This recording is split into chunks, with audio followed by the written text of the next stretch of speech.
Welcome to the Conscious Kinky podcast, a space where identity is crafted, intimacy is practiced, and truth is spoken without apology. Sexy, intelligent, and always embodying people before kink. What listeners will take away: clarity, new ways of seeing identity, intimacy, and power without shame or jargon. Language, short, practical sentences that they can borrow to talk about boundaries, consent, and desire. Reflection, 6 guiding questions each week that encourage journaling and deeper self-study. Connection, real stories from Joshua and myself and guests showing that you're not alone in your struggles or growth. Embodiment, a 5-minute practice or micro commitment to try in your daily life before the next episode. Continuity, a clear invitation to the Tuesday Alumni Circle, where podcast ideas are turned into lived practice, creating bonds through shared vulnerability. Viewer discretion is advised. These are adult topics, 18 and over. We are not offering advice. Please seek mentorship, and this is wholly perspective-based. So many of us want deeper intimacy and real connection, but we end up stuck in surface-level conversations that don't really see us. When that happens, isolation happens, silenced or performing just to be accepted. That's why we created the Conscious Kinky podcast and People Before Kink, the Alumni Circle, to give you the language, the questions, and the practice to claim your truth. The result is simple. You stop editing yourself, you speak clearer, boundaries, and you gain the confidence to show up real in your relationships and in your own body. Welcome to episode 1. This month's theme is on identity, lineage, and truth-telling. The first week, we're going to be talking about mapping your lineage. Where we come from matters, right? The memories of power, of care, the lessons we carry. These are the threads that shape how we love, how we play, how we connect. This week, we're going to map our lineage to uncover the truths we've left underused, right? And choosing which ones we want to carry forward. Welcome to the Conscious Kinky podcast. I'm Joshua, dominant, educator, and guide in the leather and BDSM community. For over 15 years, I've helped people explore sexuality, faith, and identity in ways that create healing and deeper self-connection. And I'm Kat, also co-founder and CEO of the Kink Collective, coach and facilitator. Together, we've built spaces where people can explore who they are without shame or performance, spaces where integrity, honesty, and consent come first. This podcast is our dinner table. Every Friday, we sit down and answer 6 questions designed to help you reflect, uncover your truths, and challenge the beliefs that keep you small. And every Tuesday, you're invited to People Before Kink, the Alumni Circle. That's where these reflections turn into practice, inside a community that values who you are over what you do. Because here's what we know. BDSM isn't inherently safe. People have died doing this stuff. What makes it safer is knowing your beliefs, your limits, your voice. Don't sacrifice your identity for connection. Either people will meet you where you are or they won't, and that's okay. The mission is simple: to help you speak your truth, find your voice, and build relationships rooted in care and power and respect. Sexy, intelligent, and always people before kink. Now here's a tip. Answer each question with about 3 minutes time today, and then give yourself a day or two and come back and revisit and flesh out the questions. Give deeper answers. Awesome. So pull up a chair and let's get started. All right, so week 1, mapping your lineage. The way this is going to work, we're going to break it out into 2 breakout rooms. The first one is going to be a smaller breakout room where you have 3 questions, and then we'll come in and we'll go into larger breakout rooms to go into 3 more questions to review. At the end of that, we're going to review what your biggest takeaway was from this week. And so we're going to take the time to answer those questions for you now so you see what answers sound like. Awesome, Mama. So, question 1. What's an early memory that taught you how power or care feels in your body? My dad was 6'4", and me and my sister were just 2 little girls. And he would pick us up and throw us around, and we'd stand on his shoulders. For me, he was powerful. That's what power felt like. I felt like my dad could do anything. And it made me feel safe, and it made me feel excited, and it made me feel a lot of things. But it was probably my earliest identification with power. So for myself, when I was young, I was like 5 years old, and I was in a park here in the '80s. The swings were made out of metal, and sure as shit, I ran in front of him, bang, got hit in the head. I was bleeding. That's why I have 2 scars here, actually, because sure as shit, it happened the second time. That's another story. But when I got hit in the head, he picked me up. It was like he was like my savior. Who picked my you up? brother? Oh. Yeah, I was like fucking. I was gushing. It was scary. We've spoken about that recently, and he apologized for it. I'm like, dude, you inspired me that day. It was really moving. And then embodying power was in a fight that I had again. I was like kindergarten, and the kid wouldn't give me my toy back. And back in the '80s, they made toys that were a little dangerous, and it was heavy and sharp, and I banged him over the head, and I got my toy back. And that changed things for me. It helped me understand power and repercussions, right? With great power comes great responsibility. If you know me, I got a big Spider-Man tattoo on my chest, on my body, because of that power. I like that. So which tradition or lesson, family culture or leather still runs you today? I always come back to this thing of honorifics, right? Like when I was in high school, I grew up in New York and then moved to Florida when I was still in high school, and my music teacher there, who saved my life, Jackie Staples, I love you wherever you are. She was from just far enough south that she believed in yes, ma'am, and yes, sir. Right? If we grew up anyway, where you could only address adults as Mr. and Mrs. or aunt or uncle, we were never allowed to call an adult by their first name. That was sacrilege, right? So the extension for that was if someone is worthy of respect, then you address them as ma'am or sir, and that stayed with me. And even in today's day and age, where I kind of get jammed up around pronouns, right? Because sometimes it's hard to tell what is the appropriate ma'am or sir to use. It still wants to come out of my mouth, especially when I'm with someone who I feel a great deal of respect for.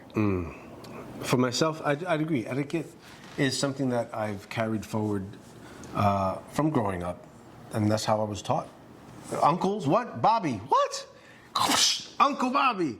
You were correct. I was corrected swiftly. I think I tried it once, and that did not work. But I carried it with me forward because it's a sign of respect, because lived experience matters. Yeah. And they say age is just a number, and I get that, but it's not. And that's why etiquette's important for me, because age isn't just a number in a lot of ways. There has to be acknowledgement for me, in lived experiences and just human dignity. Because I call everyone sir. It does remind me of a side story real quick, that when my stepmother came on board and we were all struggling with that transformation, that change, because we had a hard time with it, we were allowed to call her Trudy. We were 11 and 12. That's fair. And yeah. And it helped. It was a smart move on my parents' part to let that happen, because it ratcheted down the challenge, right? Like, because I wasn't ready to call her mom. It was too close. It was too soon. So it was like being given special dispensation to call an adult by their first name. So anyway, that just popped to mind. Don't ask me why, but anyway. So next question. What truth about you is currently underused? People want to support that because of my rejection, my fear of rejection. I've stayed away from asking people for support, but the truth of the matter is people do support me and do support us. So that's a truth that I think is underused, is me knowing that people want to support me. Yeah. For me, it would be my wisdom or my knowledge. I don't use my voice, right? We're doing these videos now. I'm getting out here. You're going to see a lot more of me because I need to, because I have things to say and I have things to share, and I've done a lot of hiding in the wings and standing behind in the shadows, and it doesn't serve me anymore. So let's take a moment. I want you guys to take a moment too. These first sets of questions they brought up feelings, right? Because I had to take a few trips back. And I'd be curious, what sensations showed up in your body? Things that are challenging for me to talk about, things that have, well, I guess challenges, right? Show up in my belly. I get like butterflies in my belly when I have to talk about something that's a little bit hard. Things that I feel confident about, things that make me feel good or proud, I feel like a beaming in my chest. For myself, speaking about the people wanting to help, it's like I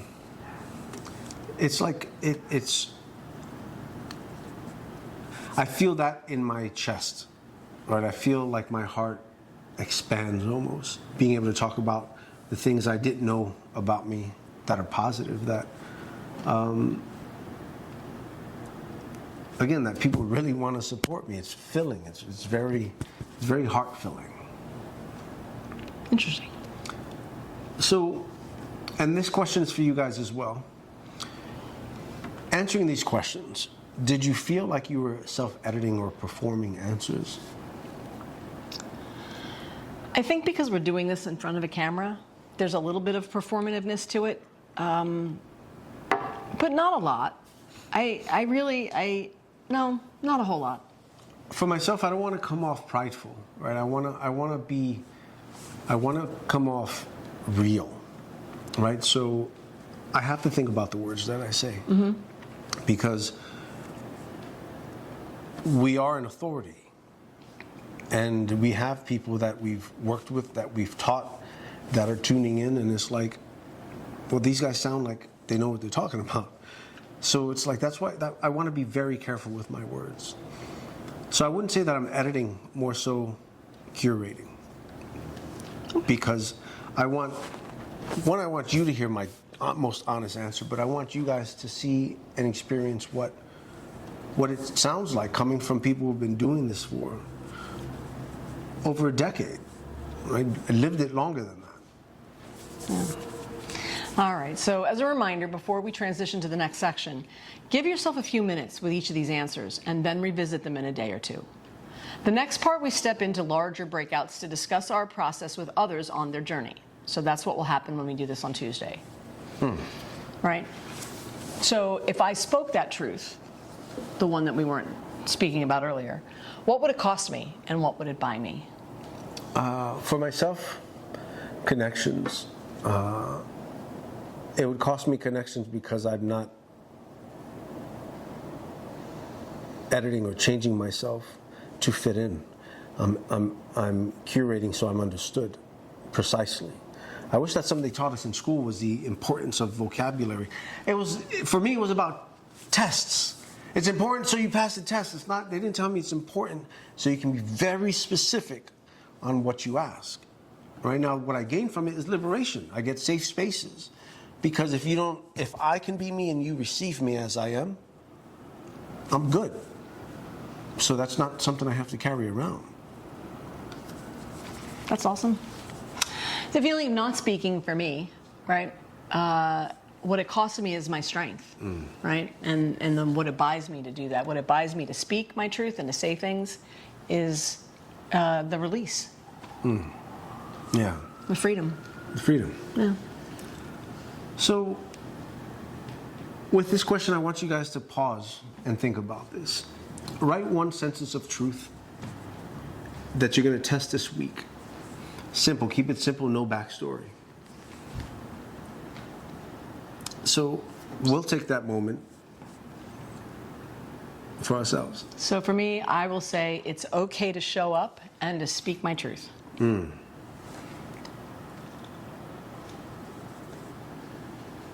That I am wanted.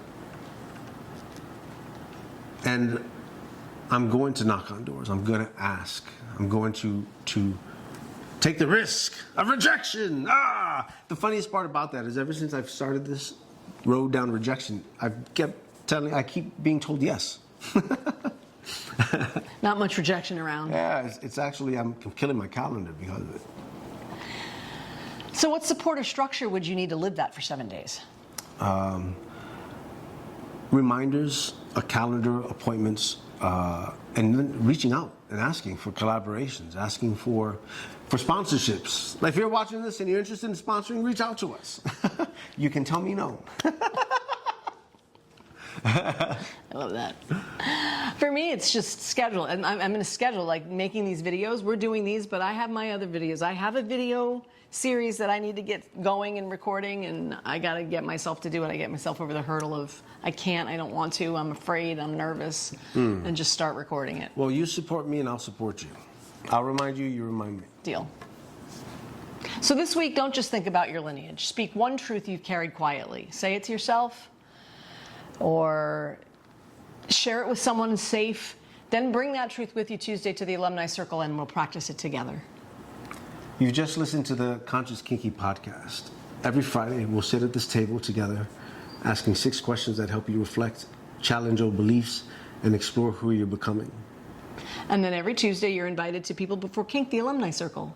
That's where we'll reflect, and the reflection will become practice. You'll join others who are doing the same work, sharing, listening, growing together in a space built on respect, honesty, and care. Yeah. This isn't about perfection. It's about becoming clearer, braver, and more present in your own body and relationships.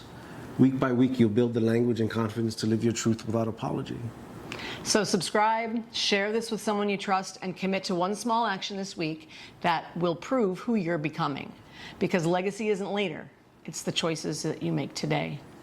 Sexy, intelligent, real. Always. People Before Kink. We'll see you next Friday.